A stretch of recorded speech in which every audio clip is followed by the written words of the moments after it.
namanya Ricky. Nah, Ricky ini dia seorang penemu mobil listrik. Dia malah penemu ini apa? Dari Minang. Jadi dia tidak terlalu dihargai di Indonesia, bayangin.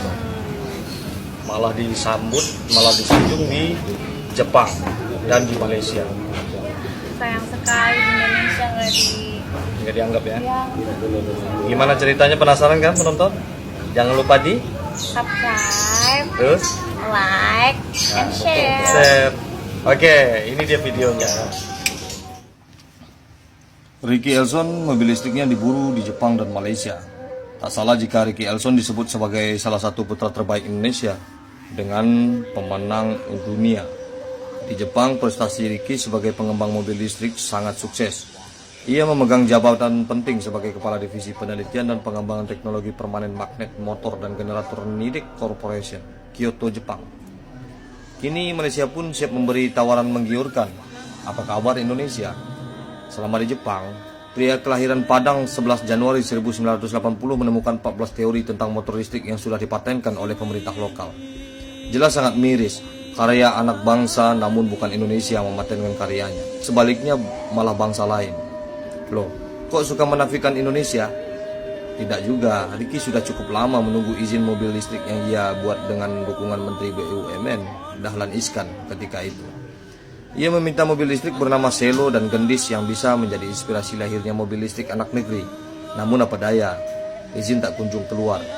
Bahkan terkesan digantung oleh Kementerian Riset dan Teknologi. Sambil kagumnya, Dahlan bahkan sampai memanggil pemuda Minangkabau ini sebagai putra petir, sebutan yang biasa disematkan kepada Gundala, salah satu tokoh superhero asli Indonesia.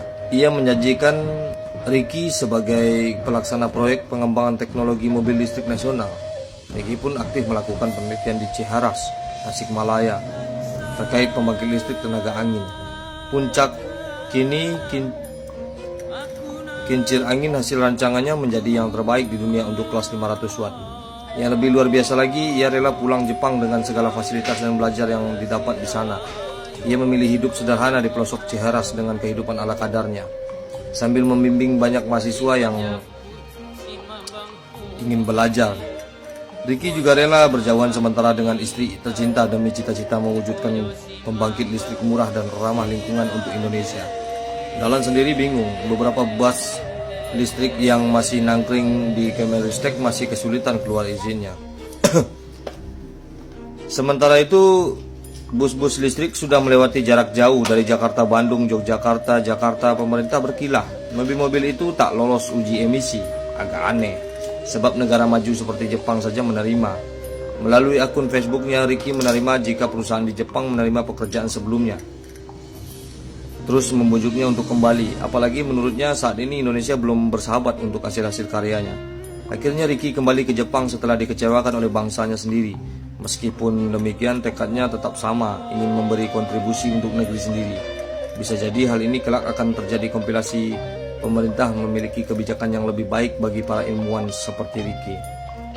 Jika yang menikmati karya Ricky dan tim beberapa waktu lalu hanya Jepang, kini datang negara yang agak sensitif bagi kita, yaitu Malaysia.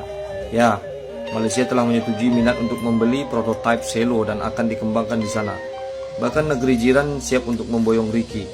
Saya berencana menerima pinangan Malaysia demi mewujudkan karya saya dan tim, kata Ricky. Ini pilihan realistis. Namun sebagai orang Indonesia, saya akan terus melakukan negosiasi dengan Malaysia agar Selo tetap dibuat di Indonesia. Proses pembuatan tetap harus di Indonesia. Semoga ada pilihan lain, kata Ricky. Dia mengakui apa yang akan diputuskannya ini bukan kabar baik untuk sebagian masyarakat Indonesia. Namun dia mengatakan jalan yang akan ia tempuh ini kelak akan menjadi kebanggaan untuk Indonesia, meskipun tidak singkat. Ketertarikan Malaysia meminang Selo berawal dari rapat Ricky dengan salah seorang kawan di Kuala Lumpur, kebebasan bulan lalu.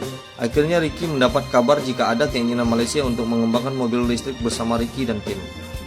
Kisah Ricky ingatkan kita dengan sosok Presiden Indonesia ketiga, Bahrudin Yusuf Habibie. Ia pindah ke Jerman, tempat sambil bekerja. Jika Habibie tak terlupakan, semoga Ricky mendapat pengakuan atau mendapat dukungan sepantasnya. Inilah kisah Ricky sang putra Minang yang terabaikan di Indonesia tapi dianggap dan sangat dihargai di Jepang dan di Malaysia.